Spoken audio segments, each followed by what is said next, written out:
परमेश्वर का वचन भजन संहिता अध्याय 100 पद संख्या 4 में कहता है, उसके फाटकों में धन्यवाद और उसके आंगनों में स्तुति करते हुए प्रवेश करो। उसका धन्यवाद करो और उसके नाम को धन्य कहो। हे ईश्वर पिता, हम आपका धन्यवाद करते हुए आपके निकटता में आते हैं, ताकि हम एक मन एक चित्त होकर स्तुति और महिमा करते हुए वचन रूपी आत्मिक भोजन को ग्रहण कर सके। आमीन। आइए हम परमेश्वर का धन्यवाद करते हुए एक गीत गाएंगे, क्योंकि परमेश्वर का वचन कहता है कि परमेश्वर आत्मा है और इसमें अवश्य है कि उसके भजन करने वाले आत्मा सच्चाई से भजन करे। गीत का बोल है, यीशु क्या है प्यारा मित्र।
यीशु सहाय। आज हम लोग छोरनागपुर डायसिस युवा आंदोलन DCYM के द्वारा से जो पारिवारिक सप्ताह या प्रार्थना सप्ताह जो चल रहा है, आज हम उसके चौथे दिन में, और हमारा विषय होगा आज के लिए प्रार्थना। हम प्रार्थना करें। दयालु जीवित अनुग्रहकारी परमेश्वर पिता, हम धन्यवाद देते हैं आज के इस सुंदर दिन में तूने हमें फिर से ले पहुंचाया है कि हम तेरे वचनों के द्वारा से हम प्रार्थना करना और एक दूसरे को उस प्रार्थना के द्वारा तुझ में समर्पित करना सीखना चाहते हैं। वचन की हर एक बातों में हम जब एक दूसरे से बातचीत करें तो वैसे समय में पिता परमेश्वर तू ही हर एक को पवित्र आत्मा की अगुवाई, बुद्धि, ज्ञान, समझ दे, ताकि उसी आत्मा की अगुवाई में जो विशेष उद्देश्य के लिए ये प्रार्थना सप्ताह ठहराया गया है, हम में से प्रत्येक तुझ परमेश्वर में बने रहते हुए वचनों के द्वारा से आज के दिन में प्रार्थना करना सीखने पाए, हमारे प्रभु यीशु ख्रीस्त के द्वारा। आमीन। हम धन्यवाद दें आज के दिन के लिए। हमारे इस पवित्र सप्ताह या फिर प्रार्थना सप्ताह का जो मूल विषय DCYM चरनागपुर डायसिस की ओर से वही है, और दाऊद ने वहाँ एक वेदी बनवाकर होम बलि और मेल बलि चढ़ाए, और यहोवा ने देश के निमित्त विनती सुन ली, तब वह महामारी इज़राइल पर से दूर हो गई। दूसरा सामुएल 24 अध्याय 25 पद में हमें यह मिलता है।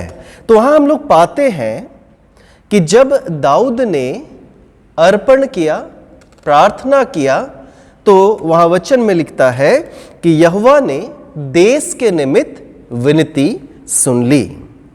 जब हम प्रार्थना की बात करते हैं, हर एक मनुष्य जातियों में हर एक धर्म, हर एक लोग प्रार्थना पर विशेष जोर देते हैं। वह उस ईश्वर से प्रार्थना करते हैं जो उनका ईश्वर है, उनसे प्रार्थना करते, निवेदन करते हैं और अनेक प्रकार की इच्छाओं को परमेश्वर से रखते हैं।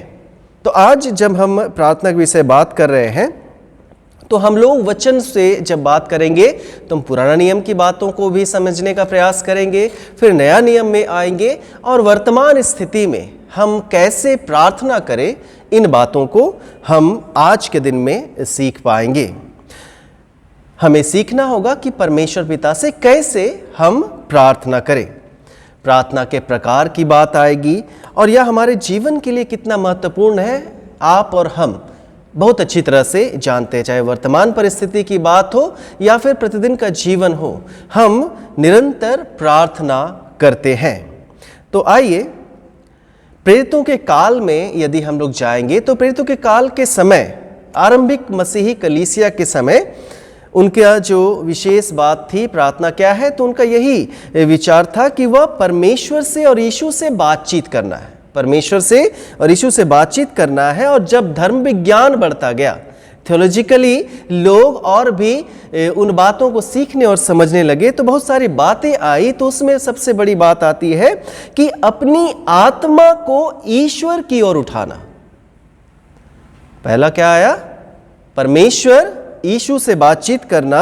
दूसरा धर्म विज्ञान की बात आती है अपनी आत्मा को ईश्वर की ओर उठाना, अपने हृदय को सदा परमेश्वर की ओर लगाए रखना, जिसमें हर एक मनुष्य ख्रिस्त, मानव ख्रिस्त यीशु के द्वारा से परमेश्वर से मिल पाता है।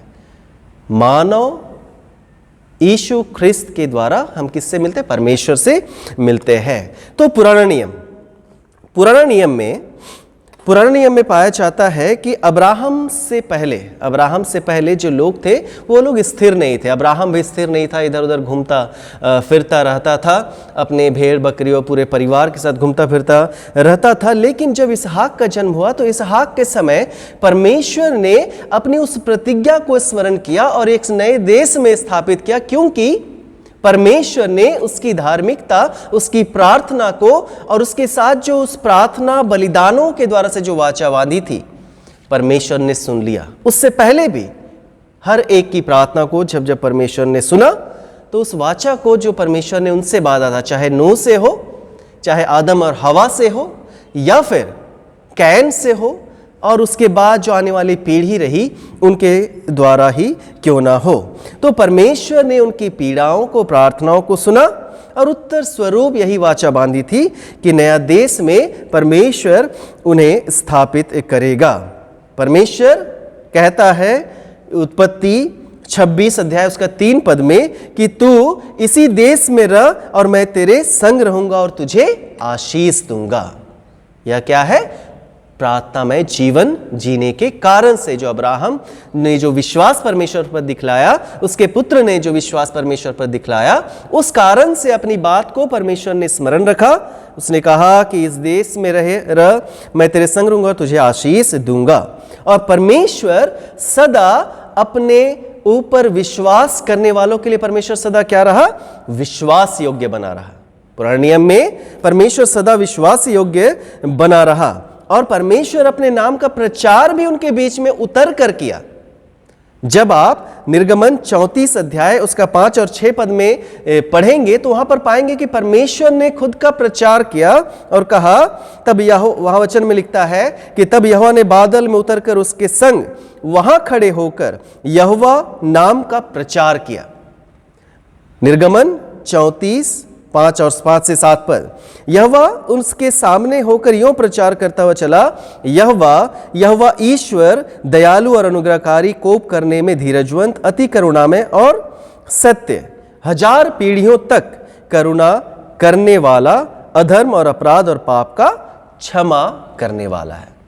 परमेश्वर अपने विषय में इजराइलियों को या अब्राहम को, उनके वंशजों को यही बतलाया अपने विषय में कि वह पीढ़ियों तक क्या है? एक सा परमेश्वर है और विश्वास योग्य परमेश्वर है। और यहोवा की विश्वास योग्यता जो है, प्रत्येक जो प्रार्थना होती थी, किसी प्रकार की प्रार्थना क्यों ना हो, इजरायलियों की, वो जब भी प्रार्थना करते थे बलिदानों को चढ़ाते थे, होम बलि, मेल बलि, पाप बलि, बहुत सारे बलिदानों को वे चढ़ाते थे, जिसके विषय में हमने बीते दिनों में सुना। लेकिन प्रार्थना का जो विशेष जो बात था, आधार था, जिस बात पर वह निर्भर करते थे परमेश्वर पर, वो 3 बातें ये थी। पहली बात थी कि वह अतीत की स्मृति रखते थे। प्रार्थना में अतीत को हमेशा याद करते थे। क्या हुआ था? मिस्र की बंधुआई से अपने लोगों को परमेश्वर ने क्या किया था? निकाला था। प्रार्थना में सबसे बड़ी बात जो एक प्रचार का और परमेश्वर के निकट स्मरण रखने का विषय यही था कि अतीत की स्मृति, जिसमें मिस्र की बंधुआई से अपने लोगों को परमेश्वर ने निकाल लाया था। निर्गमन 32 अध्याय में हम पाते हैं। वर्तमान निश्चितता कहने का अर्थ है कि वे अतीत की स्मृति को स्मरण रखते थे, पहली बात।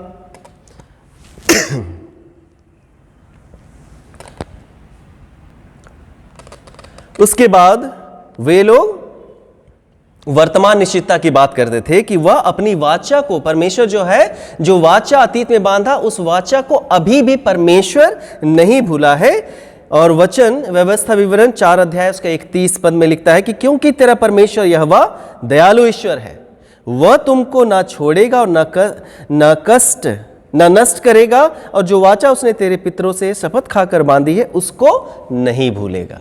अतीत की बात, वर्तमान की बात, और अंतिम बात है अंतिम उद्धार की बात, जिसमें एक आशा और एक उम्मीद वे लोग लगाए रखते थे। जकरिया नबी की पुस्तक में पाया जाता है कि हे सियोन बहुत ही मगन हो, हे यरूशलेम जय जयकार कर, क्योंकि तेरा राजा तेरे पास आएगा। जकरिया 9 अध्याय का 9 पद।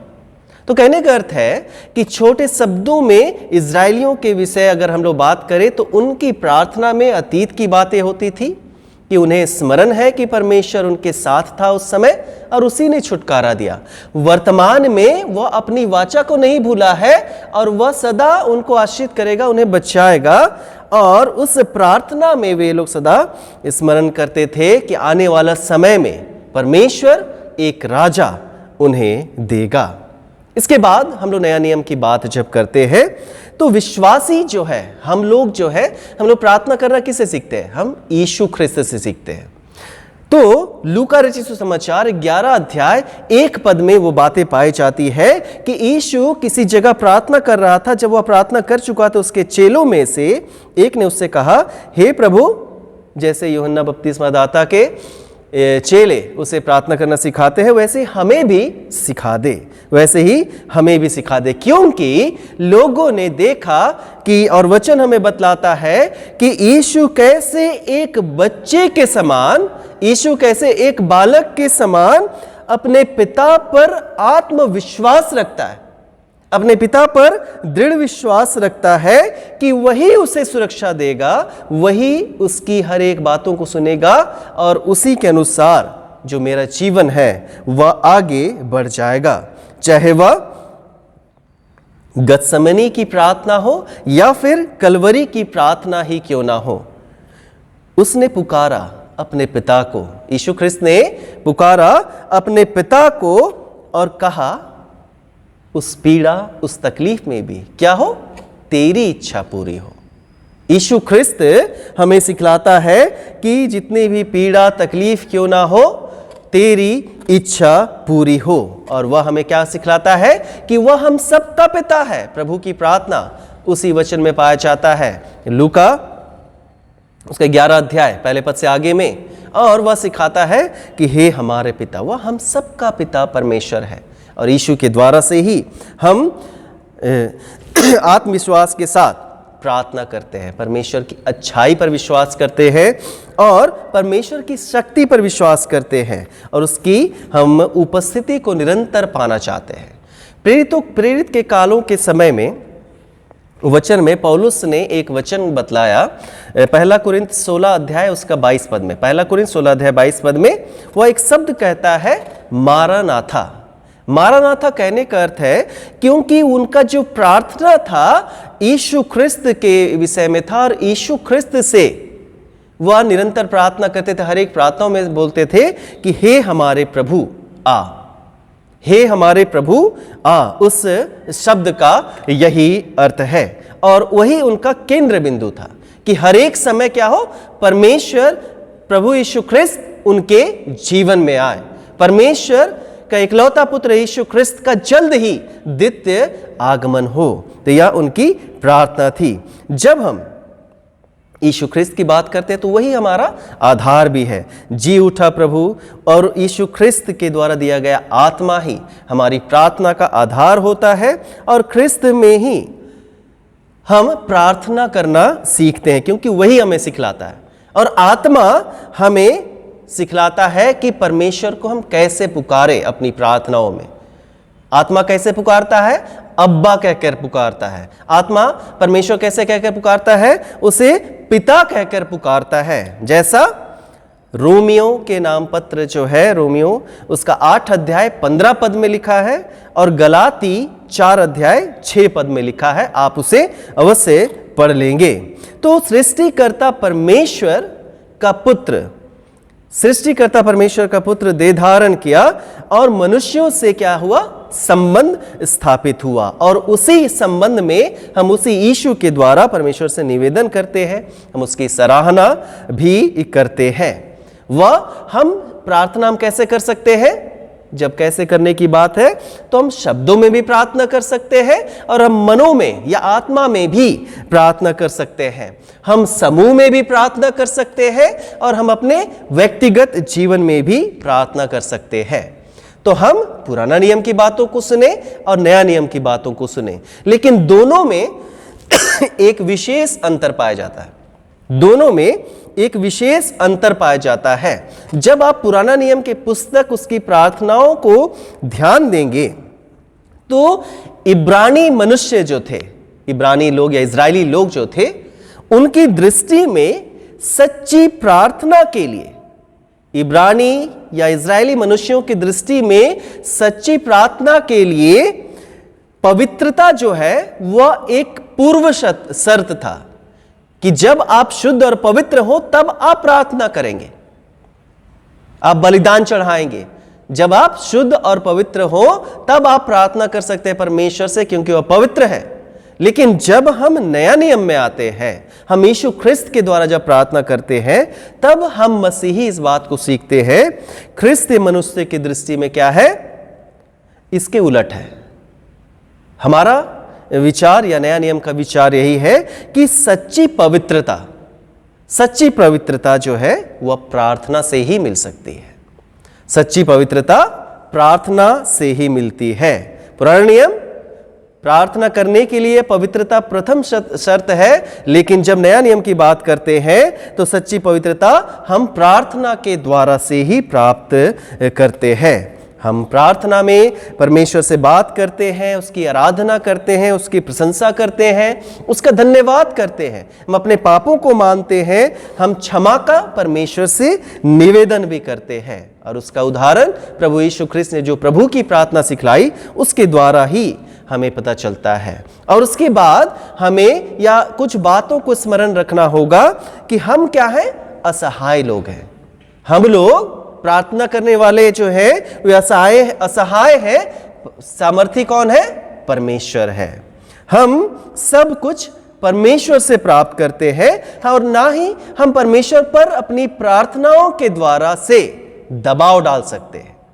हम परमेश्वर पर प्रार्थना के द्वारा से दबाव नहीं डाल सकते कि मुझे ये चाहिए ही, क्योंकि परमेश्वर पे हम प्रत्येक बातों के लिए आश्रित भी होते हैं। और जब हम प्रार्थना के उत्तर की बात करें कि परमेश्वर से प्रार्थना का उत्तर हमें कैसे मिलता है, तो वह हमारी इच्छा शक्ति, हमारा उत्साह या हमारे अनेक भारी भारी शब्द जो होंगे प्रार्थना के, वह हमारी भावना पर नहीं, परंतु किस बात पर निर्भर करेगा? वह परमेश्वर की बुद्धि और उसकी सामर्थ पर निर्भर होगा। हमारी प्रार्थना का उत्तर हमारी भावना, हमारे विचार, हमारी इच्छा शक्ति, हमारी बुद्धि, हमारी समझ से के द्वारा से नहीं, परंतु परमेश्वर की बुद्धि और की सामर्थ पर निर्भर होता है। क्योंकि प्रार्थना जो हम करते हैं, प्रार्थना से कहीं अधिक महत्वपूर्ण हम सब के लिए कौन है? प्रार्थना का उत्तर देने वाला। प्रार्थना का उत्तर देने वाला जो परमेश्वर है, वह प्रार्थना से कहीं अधिक महत्वपूर्ण है। और सबसे उसमें विशेष बात है कि सच्ची प्रार्थना में विश्वास होना चाहिए। सच्ची प्रार्थना में विश्वास होना चाहिए, जो एक प्राथमिक आवश्यकता है। हम लोगों के लिए एक प्राथमिक आवश्यकता है। जैसे आप मत्ती रचित सुसमाचार उसका 8वां अध्याय पढ़ेंगे, तो वहां पर एक सूबेदार के विश्वास के विषय प्रभु यीशु ख्रिस्त कहता है और उसकी प्रार्थना सुन ली जाती है, मत्ती 8 का 13 पद में। और उसके बाद जब आप मरकुस 9 अध्याय 23 पद पढ़ेंगे, मरकुस 9 का 23, 11 का 24, इब्रानी 11 का 6 और याकूब 1 का 6 से 8, तब हम लोग प्रार्थना के विषय वहां हम लोग जान पाएंगे। और उससे आगे जब हमें प्रार्थना सीखने या प्रार्थना करने की बात आती है, तो वह निरंतर प्रतिदिन प्रार्थना सीखने की आवश्यकता है। प्रार्थना में हठ नहीं होना चाहिए कि हमको चाहिए ही, वैसा नहीं होना चाहिए। उसमें नम्रता और दीनता ही होनी चाहिए, जिसमें अपनी इच्छा नहीं, परमेश्वर की इच्छा महत्वपूर्ण हो।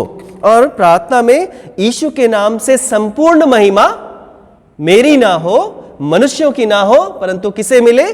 उस प्रार्थना में महिमा व्यक्ति विशेष को नहीं, परंतु परमेश्वर को मिलना चाहिए।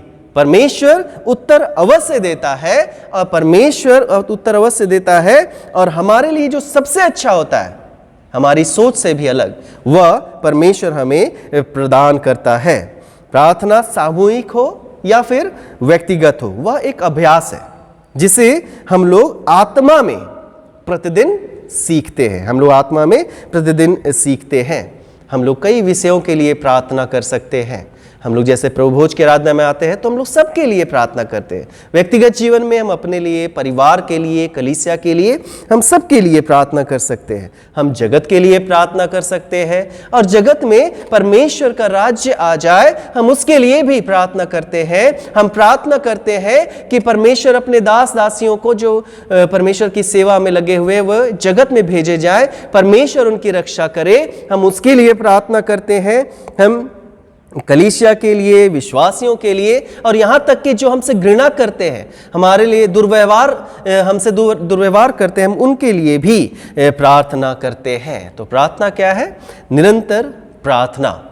प्रभु हमें यही सिखलाता है। वह हम किसी भी स्थान में कर सकते हैं। प्रार्थना हम किसी भी स्थान में कर सकते हैं। हमें आदत बनाने की आवश्यकता है प्रतिदिन, हमें समय बनाने की आवश्यकता है प्रतिदिन के जीवन में। हम व्यक्तिगत में, एकांत में हम प्रार्थना कर सकते हैं। हम किस प्रकार से प्रार्थना कर सकते हैं? जब ये बात आती है तो प्रार्थना में क्या देखा जाता है? हमारा दृढ़ विश्वास देखा जाता है। वह हम खड़े होकर कर सकते हैं, घुटने टेककर, हाथ फैलाकर, हृदय हाथ उठाकर, सिर झुकाकर या उठाकर, हम कई प्रकार से परमेश्वर से प्रार्थना कर सकते हैं। उसके उदाहरण हम लोग सुन लेंगे कि हमारा जो शारीरिक स्थिति प्रार्थना में के समय क्या हो सकती है। पहला सामुएल उसका पहला अध्याय उसके 26 पद, पहला सामुएल पहला अध्याय 26 पद में बतलाता है कि खड़े होकर भी प्रार्थना किया जा सकता है। वहाँ पर सामुएल की माँ हन्ना प्रार्थना वेदी के निकट या मंदिर के निकट आकर खड़े होकर उसने प्रार्थना की। पहला राजा 8 अध्याय 54 पद में वहाँ लिखता है कि घुटने टेक कर और हाथ फैलाकर दाऊद ने क्या किया? प्रार्थना किया। पहला राजा 18 अध्याय 42 पद में वहाँ एलिया के विषय लिखा है कि वह गिरा और घुटनों के बीच में अपने सिर को डाल लिया और परमेश्वर अपने मुख को डाल लिया और परमेश्वर से प्रार्थना करने लगा। एजरा के विषय लिखता है एजरा 9 अध्याय 5 पद में कि वह उसने उपवास के साथ घुटने में आकर और हाथ फैलाकर परमेश्वर से प्रार्थना की। उपवास, घुटने पे आकर और हाथ फैलाकर प्रार्थना की। लूका रचित समाचार उसका 18 अध्याय 11 और 13 पद में कि फरीसी और चुंगी लेने वालों की प्रार्थना में क्या था? एक अंतर था। वहां पर आप जब पढ़ेंगे तो हम लोग पाएंगे कि प्रार्थना में कोई जो है वह वेदी के निकट एकदम चुंगी लेने वाला जो है वह तो नहीं, परंतु फरीसी जो है वह अपने सिर को उठाकर परमेश्वर के निकट एक घमंड से प्रार्थना कर रहा है कि मैं चुंगी लेने वाले के समान नहीं हूं। लेकिन चुंगी लेने वाला उस वेदी की ओर आंख भी नहीं उठाना चाह रहा है, लेकिन वहां से वह प्रार्थना कर रहा है कि मैं पापी मनुष्य हूं। किसकी प्रार्थना सुनी गई? चुंगी लेने वाले की प्रार्थना सुनी गई, जो पापी गिना जाता था समाज में। और फरीसी क्या है? एक धर्मी गिना जाता था। और वैसे ही जब हम यीशु की प्रार्थना में देखते हैं यूहन्ना 11 उसके 41 पद में, वह क्या है? परमेश्वर को धन्यवाद देता है। इफिसी 3 उसका 14 पद में पौलुस क्या है? घुटने पे आकर परमेश्वर से प्रार्थना करता है। और पहला तीमुथियुस 2 का 8 में पाया जाता है वह हाथ को उठाकर प्रार्थना करता है। तो ख्रिस्त में अति प्रियो, हमारे लिए विशेष क्या है? प्रार्थना करना, प्रतिदिन प्रार्थना करना। और प्रतिदिन प्रार्थना के द्वारा से ही, चाहे हम किसी भी स्थान में करें, हम कैसे भी स्थिति में करें, परमेश्वर पर हम दृढ़ विश्वास के साथ प्रभु यीशु ख्रिस्त के नाम से आत्मा की अगुवाई में जब हम प्रार्थना करते हैं तो परमेश्वर हमें हमारी सोच, हमारे विचार से कहीं अधिक दे सकता है। आइए हम लोग प्रार्थना करेंगे। धन्यवाद देते परमेश्वर पिता इन वचनों के लिए कि जो हमें प्रार्थना करना सिखलाता है। हर एक का जीवन तेरी आत्मिक अगुवाई में चले, इन वचनों की अगुवाई में चले जो आज में मिला है, और हम प्रतिदिन समय निकालें और तुझ परमेश्वर पर दृढ़ विश्वास रखते हुए तेरे पुत्र के नाम से और आत्मा की अगुवाई में निरंतर अपने लिए, परिवार के लिए, कलीसिया के लिए, एक दूसरे के लिए, हमारे प्रशासनिक अधिकारियों के लिए, हम सब के लिए निरंतर प्रार्थना करते रहे हमारे प्रभु यीशु ख्रीस्त के द्वारा। आमीन। भजन संहिता 103 2 से 3 में लिखा है, हे मेरे मन, यहोवा को धन्य का और उसके किसी उपकार को ना भूलना। वही तो तेरे सब अधर्म को क्षमा करता है और तेरे सब रोगों को चंगा करता है। आइए हम उन लोगों के लिए प्रार्थना करेंगे जो कोरोना का तीसरा लहर के लिए गुजर रहे हैं। आइए हम प्रार्थना करेंगे। धन्यवाद देते हैं सर्वशक्तिमान पिता परमेश्वर कि तूने हम सबों को पिता परमेश्वर सुरक्षित रखा है। पिता परमेश्वर अब तक पिता परमेश्वर जीवितों को संगति में रखा है। पिता परमेश्वर हाँ, धन्यवाद देते हैं पिता परमेश्वर। न जाने कितने ऐसे लोग हैं पिता परमेश्वर जो आज के इस दिन को पिता परमेश्वर नहीं देख पाए हैं पिता परमेश्वर, पर तूने पिता परमेश्वर हम सबों को पिता परमेश्वर संभाले रखा है। पिता, इसके लिए तुझको धन्यवाद देते हैं। हाँ पिता परमेश्वर, हम लोगों ने पिता परमेश्वर बीते समयों में पिता परमेश्वर जितने भी पाप किया है पिता परमेश्वर, आपके विरुद्ध में पिता परमेश्वर, आपके वचनों को नहीं माना है पिता परमेश्वर, आपके आज्ञाओं के विरुद्ध में हम लोगों ने गया है पिता परमेश्वर। उन सारे पापों के लिए पिता परमेश्वर हम सचमुच में खेदित हैं पिता परमेश्वर, और हृदय से पिता परमेश्वर इन सारे पापों के लिए पिता आपसे क्षमा चाहते हैं पिता परमेश्वर। हाँ पिता परमेश्वर, उन सारी बातों के लिए आपको धन्यवाद देते हैं पिता कि दिन भर में हमारे हर एक कार्यों पर पिता परमेश्वर तूने हमारी सहायता और अगुवाई किया है पिता परमेश्वर। हाँ पिता परमेश्वर, हम बीते समयों में पिता परमेश्वर जो भी कार्य किया है पिता परमेश्वर, उन सारे कार्यों में पिता परमेश्वर तूने अपनी अहम भूमिका निभाई है पिता परमेश्वर। हाँ पिता परमेश्वर, तेरे वचन में कहा है पिता परमेश्वर कि आकाश हिल जाएगी, पहाड़ टल जाएगी, पर मेरा वचन कभी ना टलेगा। हाँ पिता परमेश्वर, सचमुच में पिता परमेश्वर इन वचनों के माध्यम से पिता परमेश्वर आज इस जगत में जो भी दुर्घटनाएं हो रही पिता परमेश्वर, उन सारी चीज़ों को पिता परमेश्वर हम बारीकी से देखने पाते हैं पिता परमेश्वर। सचमुच में पिता परमेश्वर उन सारे रोगियों के लिए प्रार्थना करते हैं पिता परमेश्वर जो कोविड-19 के पिता परमेश्वर तीसरी लहर से पिता परमेश्वर गुजर रहे हैं पिता परमेश्वर। विशेष प्रार्थना करते हैं पिता परमेश्वर उन सारे बच्चों के लिए पिता परमेश्वर जो इस समय पिता परमेश्वर इन रोगियों से पिता परमेश्वर गुजर रहे हैं पिता परमेश्वर। उन सारे रोगों को पिता परमेश्वर ऐसा आशीष दीजिए पिता परमेश्वर, ताकि पिता परमेश्वर भले चंगे होकर के पिता परमेश्वर तेरे नाम की महिमा करने पाए पिता परमेश्वर। उन सारे लोगों के लिए प्रार्थना करते हैं पिता परमेश्वर जो उन सारे रोगियों के लिए पिता परमेश्वर कार्य कर रहे हैं पिता परमेश्वर, सारे डॉक्टरों के लिए पिता परमेश्वर, सारे नर्सों के लिए पिता परमेश्वर। हाँ पिता परमेश्वर, सही समयों पर पिता परमेश्वर और सही रीति से पिता परमेश्वर उन लोगों ने पिता परमेश्वर आपके इस महामारी के समय पे पिता परमेश्वर उन्होंने अपने काम अपने समयों को दिया है पिता परमेश्वर। हाँ पिता परमेश्वर, और उन सारे बच्चों के लिए पिता परमेश्वर प्रार्थना करते हैं पिता परमेश्वर जो सारे पिता परमेश्वर इस समय पिता परमेश्वर इस सबसे बड़ी महामारियों से पिता परमेश्वर तड़प रहे हैं पिता परमेश्वर। उन सारे बच्चों के लिए भी पिता परमेश्वर और जो बड़े लोग भी हैं पिता परमेश्वर उनके लिए भी प्रार्थना करते हैं पिता परमेश्वर। उन्हें भी पिता परमेश्वर उनके मनों को नियंत्रित कर पिता परमेश्वर।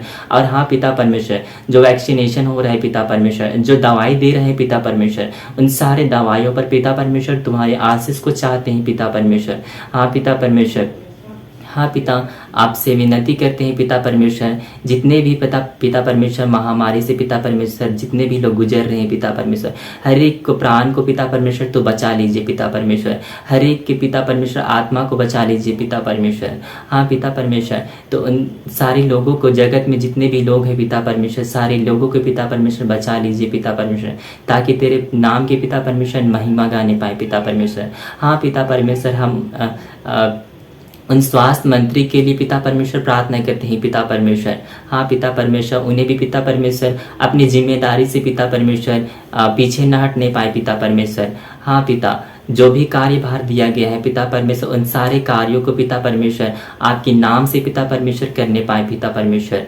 हाँ पिता, उनके साथ पिता जो भी कार्य करने वाले जितने भी कैबिनेट नए मंत्री हैं पिता परमेश्वर उन सारे मंत्रियों को भी पिता परमेश्वर आपके हाथों में सौंपते हैं पिता परमेश्वर। हर एक लोग पिता परमेश्वर तेरे नाम के पिता परमेश्वर गुणगान गाने पाए पिता परमेश्वर, आपके नाम से पिता परमेश्वर हर एक कार्य को पिता परमेश्वर करने पाए पिता परमेश्वर। हाँ पिता परमेश्वर, इस देश दुनिया में पिता परमेश्वर न जाने कितने सारे पिता परमेश्वर हर एक गिरजाघर पिता परमेश्वर बंद हो चुका है पिता परमेश्वर। आपके नाम से पिता परमेश्वर हर एक के पिता परमेश्वर घरों में पिता परमेश्वर आपके नाम से पिता परमेश्वर गिरजा बनने पाए पिता परमेश्वर, हर एक घरों में पिता परमेश्वर आपके नाम की आशीष होने पाए पिता परमेश्वर, आपके नाम से पिता परमेश्वर आराधना होने पाए पिता परमेश्वर, आपके गुणगान होने पाए पिता परमेश्वर।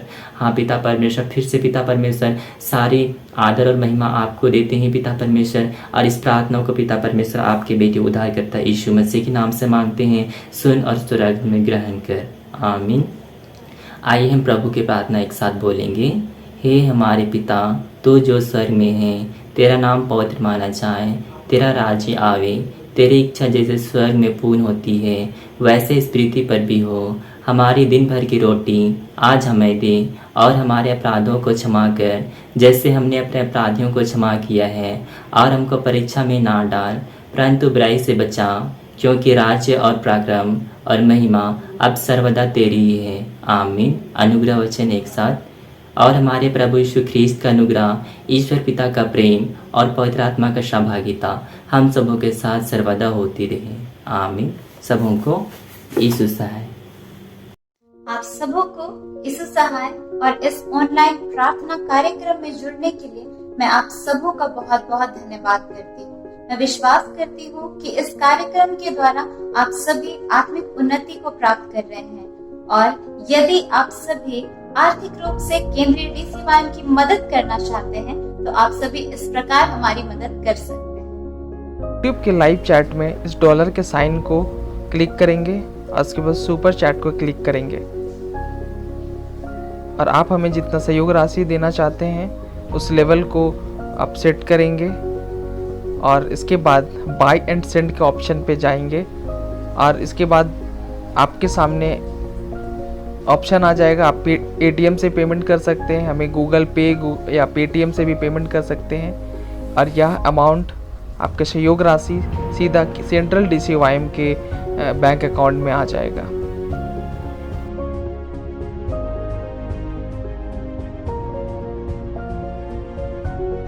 आप हमें सेंट्रल DCYM के अकाउंट में डायरेक्ट भी अपने सहयोग राशि को दे सकते हैं। अकाउंट नंबर आपके स्क्रीन में है। आप इस प्रकार से आप हमें आर्थिक रूप से सहयोग कर सकते हैं। आपकी सहयोग के लिए धन्यवाद।